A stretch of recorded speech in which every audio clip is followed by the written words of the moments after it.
are back, and we are on the phone with Morgan from roguepreparedness.com. I stumbled across her website a couple weeks ago, and there's just a lot of awesome information there.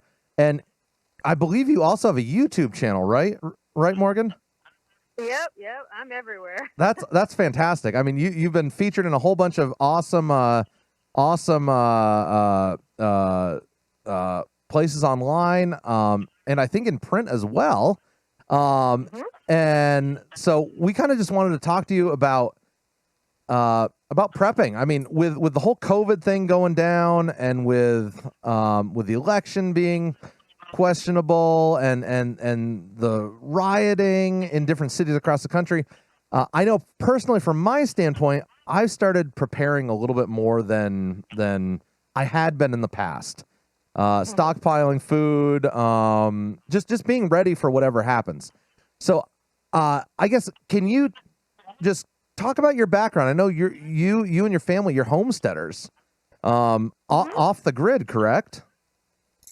Yes. Yeah. Well, first of all, you're not alone for upping your preparedness. This is pretty common of what I've heard of a lot of people, and there have been a lot of new preppers this year. So welcome everybody. But, yeah, I've been prepping for over 10 years, and just recently this year. So last year we decided to go full-time RVing. Something we'd always wanted to do, and it just kind of fell into our lap, the perfect opportunity to do it.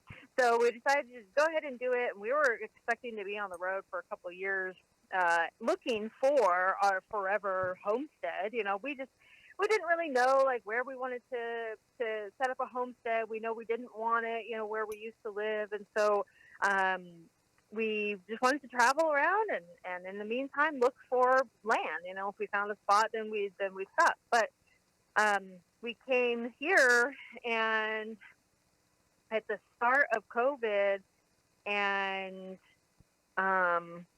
we just, like, we were hanging out here in the national forest, just boondocking, having a good time. And then they did the whole 2 weeks to slow the spread, and we were like, okay, well, that's cool. We'll wait a couple weeks, no problem. And, you know, then we'll go traveling again, Right. whatever, no big deal.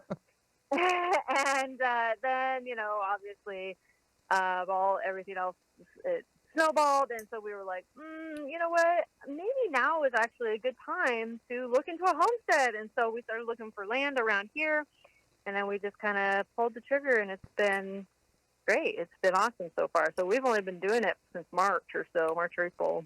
That's cool. If you don't mind me asking, where is here? Arizona. Wow. Okay. Whoa. Wow. That's All so. right. You're. I mean, are you in the desert? Or Yes. wow. Okay. Cool. so when we're talking about homesteading, I mean, you guys are absolutely serious. Like, Yeah. you guys are super serious about it. Yeah, so we are in the desert, but we're at a higher elevation, so we don't get like Phoenix or Tucson temperatures. You know, like this summer we got maybe a week or two of 100-degree temps, and that was like 101 or something. It wasn't even that bad. I'm all talking like this because I actually come from a hot area. Okay, yeah, no problem.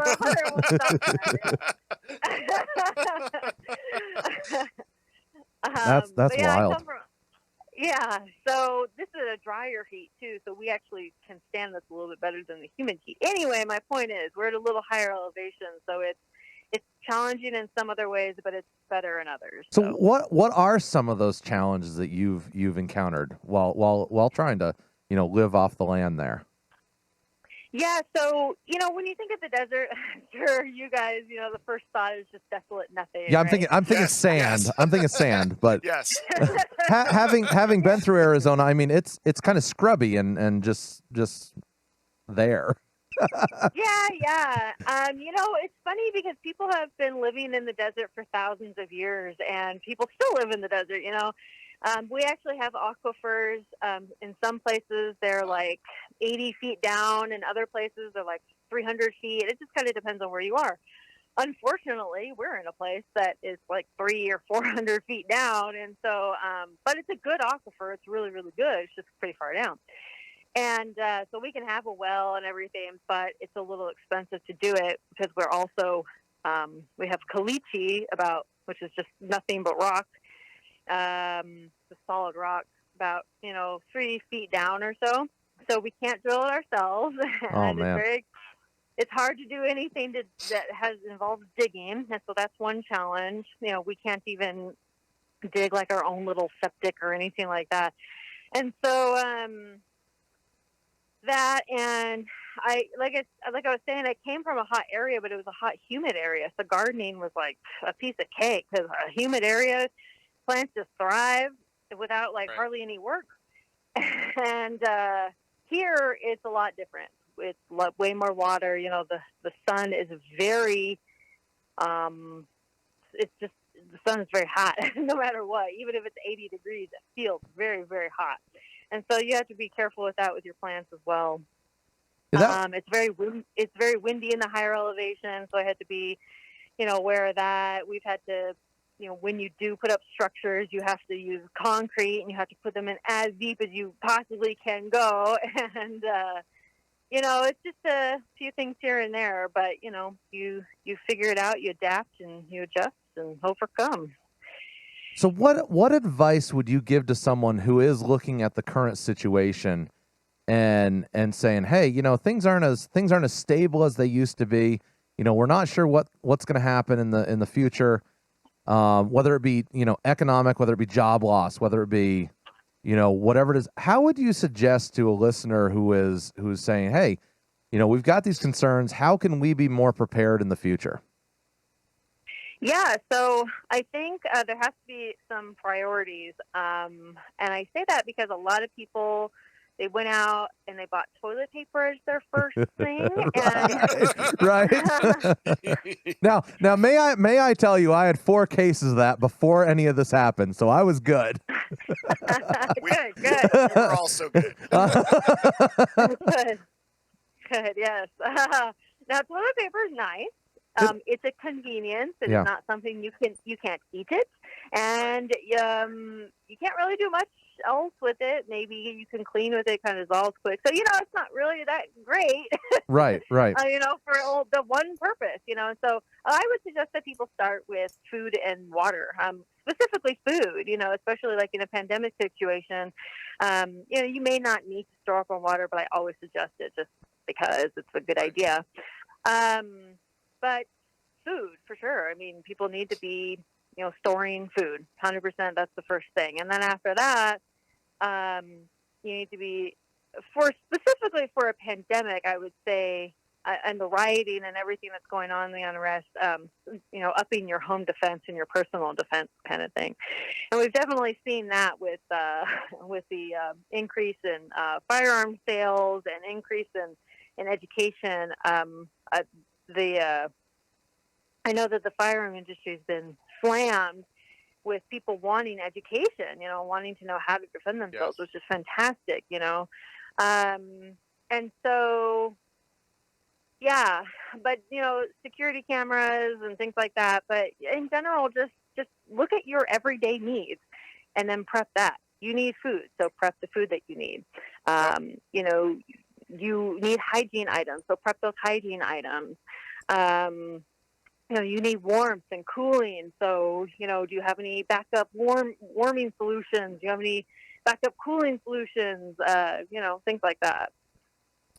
Now, what type of foods are going to be best to go for? Because I see on your YouTube channel you had some that was like prepping for when the supply chain is not doing well and you can't get the food. So in the beginning, what are the type of foods that we should be going to? As default for this is going to be better than this type of food? Well, the longer lasting foods are going to be things like the dried foods like rice and beans and, like potatoes, the potato flakes or the powdered potatoes, things like that. Anything that is basically non-perishable. Canned items, people think the canned items only last a year or two, but they can last quite a lot longer than that. Right. Freeze-dried foods are good if you want to go that route, if you can afford it and everything. They're great. I love freeze-dried foods. You can also get a dehydrator and dehydrate your own foods. That's always a good option. You can make a lot of nice meals with that. But yeah, really any canned foods I think is the best start. Canned foods and rice. I usually discourage people away from dry beans just because it takes a lot of resources to make, but they do last a long time. That's true. It's true. That's why people prep them, because they last a long time, but they do take a ton of resources to cook. So, you know, you can get the canned beans. When the pandemic hit, I was about 2 or 3 weeks ahead on starting prepping before everyone started raiding the grocery stores. And it was crazy to see the amount of food that was there one day. We hit up our local Costco about 2 weeks. I think it was about 2 weeks before everything started shutting down, and everything was in stock. And then 2 or 3 weeks later, I went back to grab a couple extra bags of rice and flour, and everything was gone. And that was a rude awakening for me. And I was like, wow, if food can literally be gone that fast, I've worked in different industries where I knew that the supply chain is not that great. I mean, what grocery stores have 3 days worth of supplies around there, yeah. And that is a little scary when a lot of people are going to the grocery store, 2 or 3 times a week. Well, you don't notice it because the supply chain is constantly moving. It's constantly bringing in new stuff, so you would never even notice that, this grocery store only has a few days worth of food because it's just constantly stocked, and so people just don't really think about it because it's just there, and they don't think, well, what if this is gone, which it could happen for any reason. It's happened because of natural disasters. Trucks couldn't get to certain places because of the natural disaster, or because whatever caused from the natural disaster, they couldn't get somewhere, couldn't get to somewhere. So yeah, I mean, it could really happen for any reason, not just a pandemic of people getting sick, and places closing, or a trucker strike, or whatever the heck it is. It could happen for any reason. One of my biggest concerns has been the meat supply. I mean, I live in Nebraska. We've got a lot of pigs and a lot of cows. And earlier in the year, when they weren't sure about the meat industry, and we had sicknesses going through the slaughterhouses, they were killing pigs. They were just killing pigs, and so our family ended up with a couple other families getting like 6 pigs and processing them.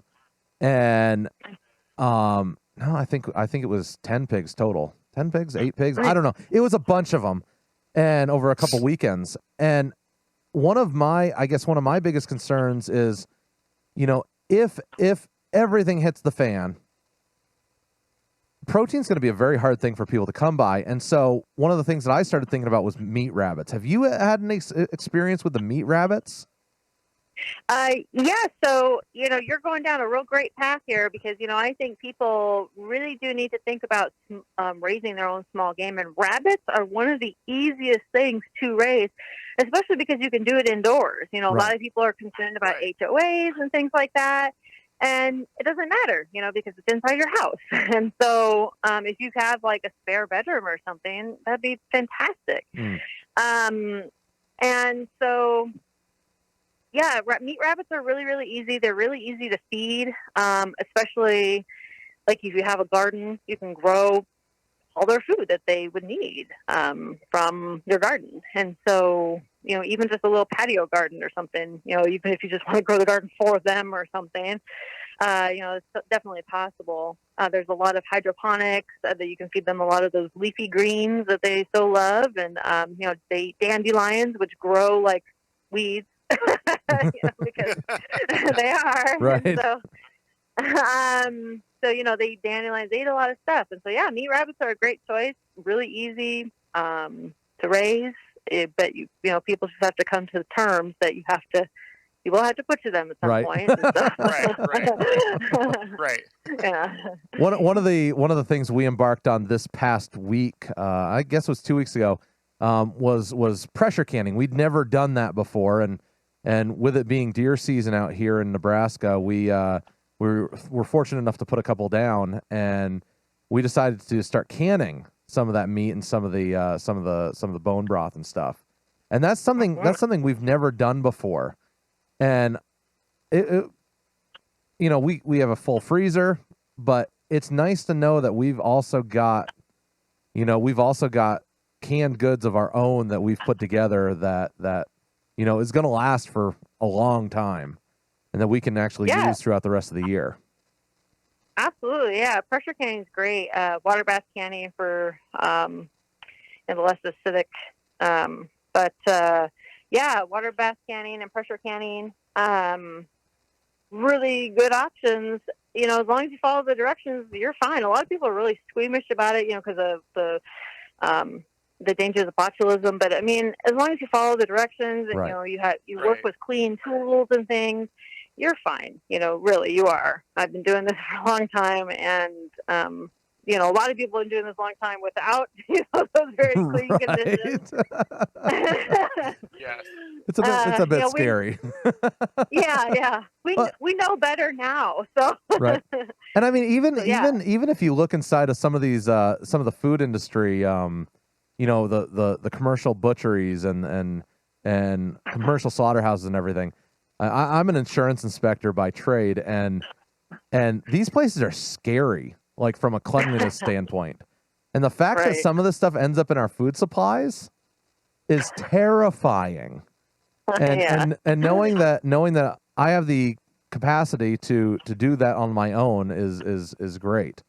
Both Ozzy and I have children, so I wanted to talk to you about prepping with kids. What is that like? How do you get them involved? Is it hard on them? Like, just tell us your thoughts on that. Well, my kids are born into the prepper life, so they don't really know, any different. And I never really make anything a big deal. I think that's the biggest thing that we have to think about with kids. I don't really make anything a big deal. Like I say, hey, let's go make a fire. Hey, let's go hiking. Hey, hey, help me in the garden. Go water the garden. I just come with me and do these things. And, I don't say, what, we're building this garden so that we can be self-sufficient and that we can, be off the grid and all these things. Like, I don't make it such a crazy, wild deal to them. I just get them involved with just life, with whatever. with life. We go we go hunting, we go shooting. I do archery with her. She's done, my kids have done all these things with me since birth. They help with their own bug out bags, and they love to do it because we all do it together. And so it's just, kids want to do what you're doing. And so, even, I mean, it will be tougher, with older kids and teenagers and things like that, especially if they weren't born into it. And even if they were, they're still going to have an attitude. Even I have an attitude about it sometimes. I don't want to do X, Exactly. It took me like a month to put a whole bunch of stuff in Mylar bags just because I didn't want to do it. I mean, we all have attitudes. So think about it from a real hormonal teenager point of view. We all have things that we really like too. So we want to hone in on that. What does your kid really like to do? What is your kid really good at? Is your teenager really good at making fires or whatever? Like pump that up and just make him feel really good about it. Like, you are really, really good. Can you help me with the fires? I know you're amazing at it. Just help me get this fire going real quick. Whatever. Just get him involved. Yeah, absolutely. Talk more about the bug out bags for the kids, because I've got a bag, but it's got my stuff in it. How do you cater? Like, how do you, I guess, tell us about the bug out bags for the kids.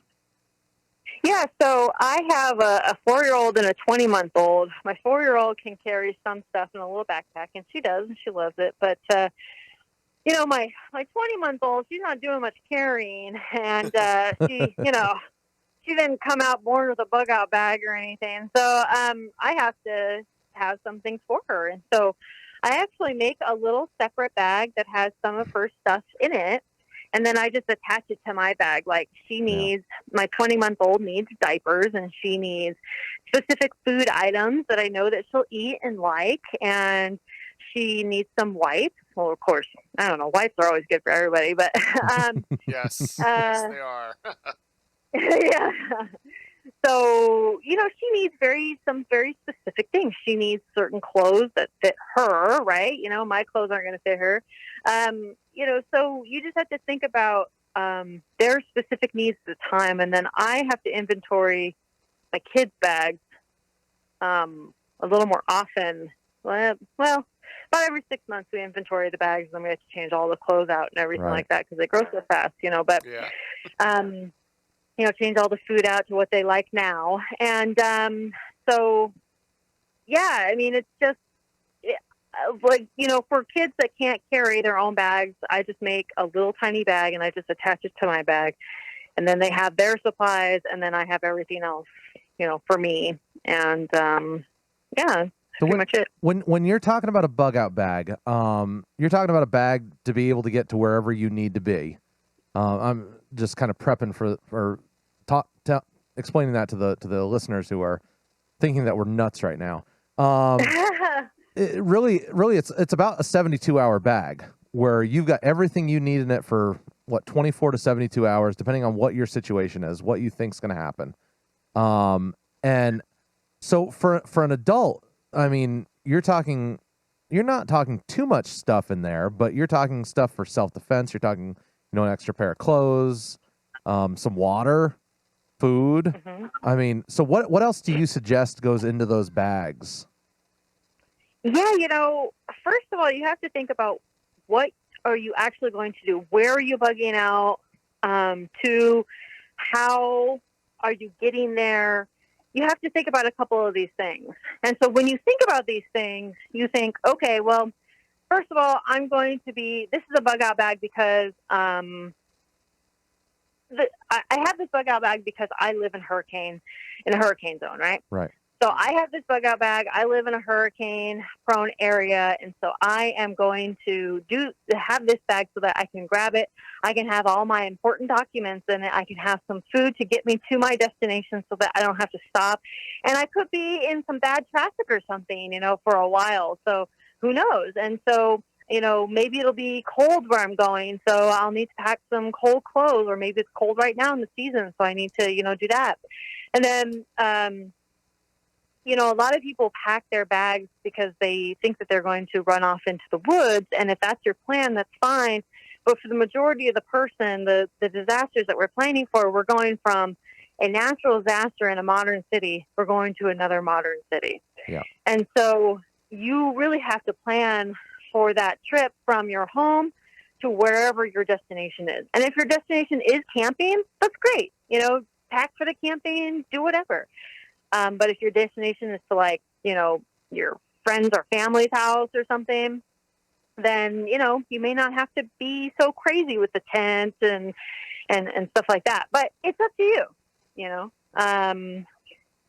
But yeah, it's really supposed to be anywhere from 24 to 72 hours. It's a bag with all your important documents, food, some basic needs.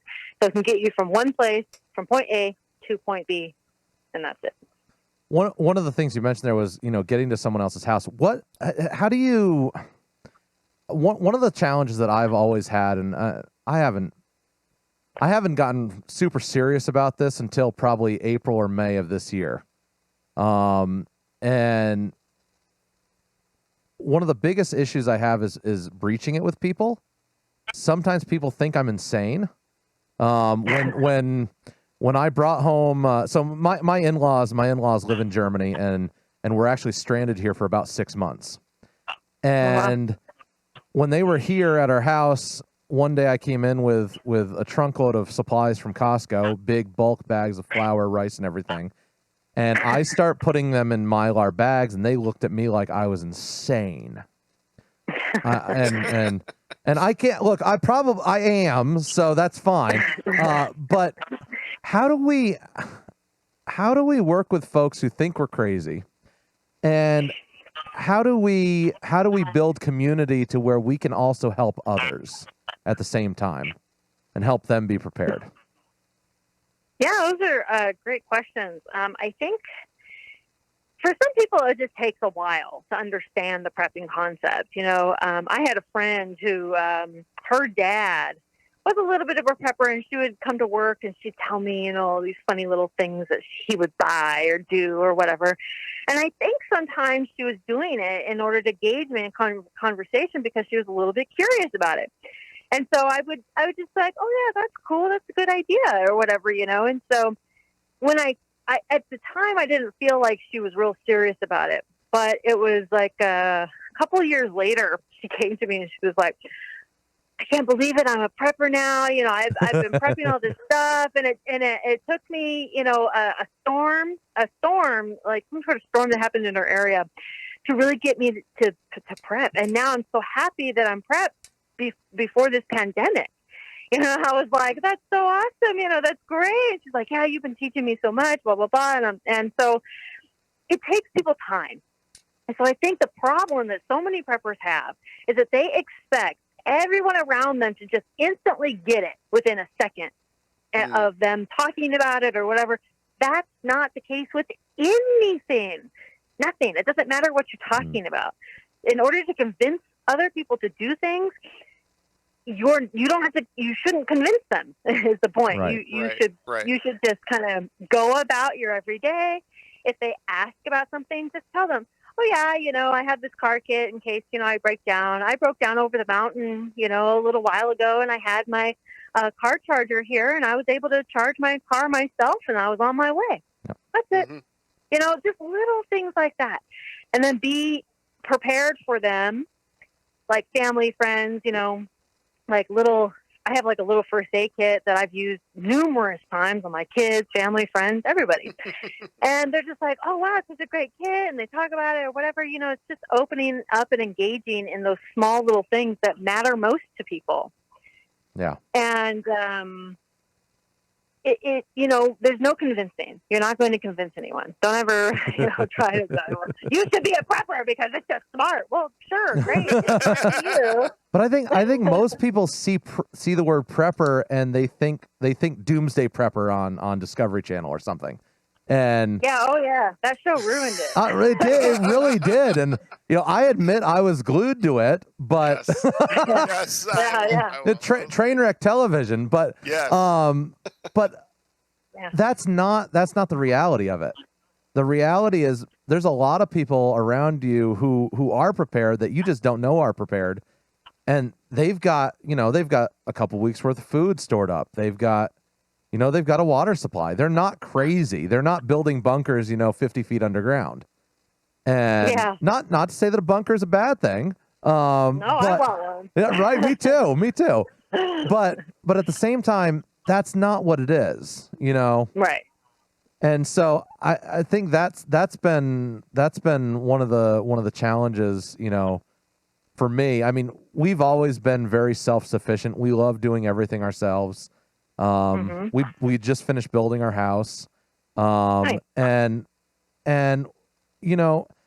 self-sufficiency is a huge part of it. But so many people are just so accustomed to Walmart being the place where you can go to get everything. You don't need to do anything on your own. The supermarket's where you get your meat. And and that's such a foreign concept to me at this point. I take advantage of the modern conveniences. I do. I like them. I think they're great. I don't think there's anything wrong with taking advantage of them and going to the grocery store, do whatever you want to do. Oh, yeah. But also, we're all very aware that this could all collapse at any moment. Not that we want to, and not that it will. We're just aware that it's a possibility. And so what's the harm of being self-sufficient a little bit, while still being a part of society and communities and whatever? You can do both. It's really, it's possible.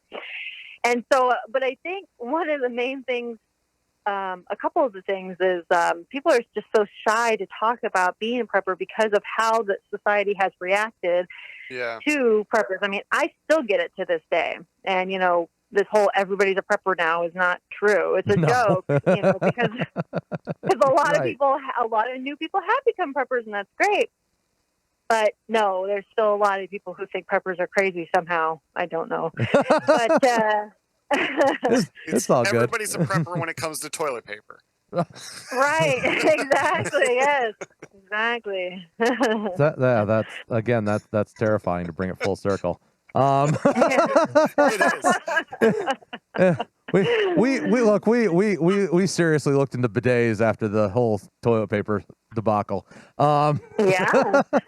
I mean, just there's literally just those little conveniences that you can add, or little changes to your life that you can add that sets you up for a better future.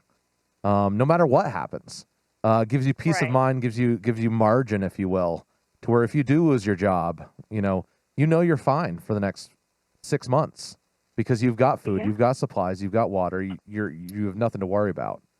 You don't have to focus on buying food. Yeah. You can focus on, other necessities that you have to put your money towards instead of food, which is a Absolutely. big purchase.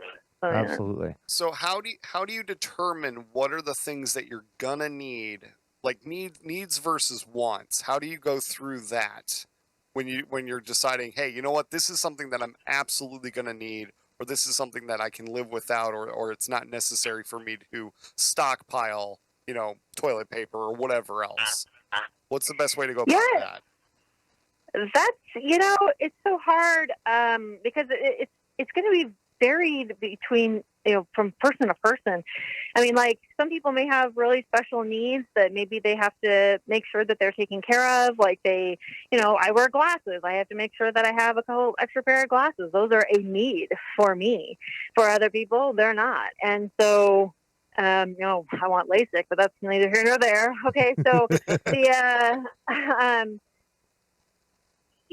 some people value, like let's just say the toilet paper, for example. People are valuing the toilet paper because it's a comfort item for them. Right. I was reading this article about how our psyche is viewing toilet paper as a comfort item because it is very modern, and so they don't want to be without that.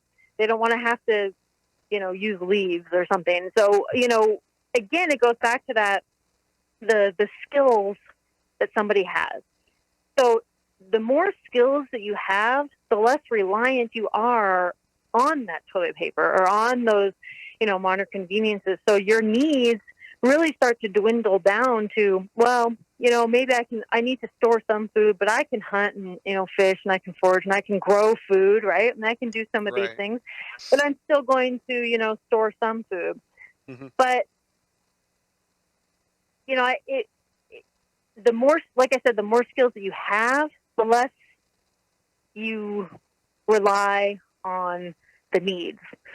I guess if that kind of makes that makes a lot of sense. So with for instance, with me, like I do a lot of my own fixing of the cars and doing things that I can do with the cars and pushing myself towards figuring out how to be mechanically savvy enough that I don't need to go somewhere else. Mine is purely out of I don't want to pay a mechanic to do something that I can do. But Yeah. it's the same point where it's if you know how to do it and you have the tools to be able to do it, then you become less reliant on whatever else it is, and then you can focus on things that you can't do, and getting those up to par to subsidize between the two. Yeah, absolutely. So good advice. And I think like that. Yeah, I think one of the best ways to understand your needs and wants and whatever is to make lists. To make a list of your skills, to make a list of, what do you do on a daily basis? Like, what do you like? I mean, some of these things, you can continue to live a perfectly normal everyday life, enjoy the things you always enjoy doing, even being self-sufficient. And so, what do you like? Do you like bread? Well, learn how to make bread. Do you like ice cream? Well, you better learn how to make ice cream and ice and all these things that, learn to get the cow or the milk for that, get the cow or the goat to get that milk is what I say. So write lists of things that you like and you want and you need and your skills and things that you want to learn, and then just go from there and start working on that list of building your skills and building your supplies based around those needs and wants. One of the things I wanted to ask you is prepping on a budget. I mean, a lot of us are dealing with budgets right now. A lot of us are constrained. How do we start prepping on a budget? So building your skills is something that takes almost no money. You may need like a lighter or something to build a fire, but other than that, if you can afford the dollar for the lighter, then you're pretty much good to work on your fire skill forever, right? Well, not forever, but as long as the lighter will last. But go out to your local park and practice some skills, or invest in things that are going to help you longer term, like invest in canning supplies so that you can can your own foods. Invest in a dehydrator so you can dehydrate your own foods. Invest in seeds so that you can grow your own garden. And, really, I think when it comes to budgeting, a lot of people think that, you need to spend less on certain things, but I think you actually need to spend your money wiser. And in saying that, you still want good quality stuff. Like if you're saving up for like a water purifier or something, really don't just go get the cheapest water purifier that you can get just to have one. Yeah. Really look into it and make sure that your money is stretching and working for you in something that's really going to last and be good for you. Right. So, if you got to save up a few months for it, so be it, but you're going to get something that's going to be, what you actually want. So. Right. Absolutely. It's better to have to buy it once than multiple times and spend more money. Yes. Yeah. Yes. I've learned that the hard way many times. So, yes. Yeah, for sure. Rough lesson. Well, thank you, Morgan. Yeah. I really appreciate you calling us in this morning. Thank you. Can you plug your website, your YouTube, wherever else you'd like to plug? Yes, thank you guys so much for having me. Yes, I'm at roguepreparedness.com, and if you just search Rogue Preparedness, like on Instagram and YouTube and Twitter and a few other places, I'll most likely pop up. I'm there. So That's fantastic. Well, thank you. Mm-hmm. Thank you for joining us this morning. Yes, thank you. Thank you so much for having me.